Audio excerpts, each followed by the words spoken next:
Now I will show you how to install 3D adjustable concealed hinge into the door. Referring the instructions, drill the cavity for the hinge on the door. Put the hinge into the door. Then fasten hinge frame part depending on the frame type. If required, loose slightly the upper clamping screws by Allen wrench for the high adjustment. Screw the small governor place using the enclosed tamping screws onto frame and door part. Double check the fastening of all clamping and fixing screws after installation.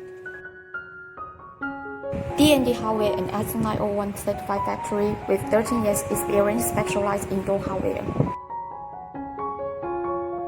We can provide casting stainless steel and casting signaroid concealed hinge. Every surface, finish, and size available, suitable for wooden doors and metal doors.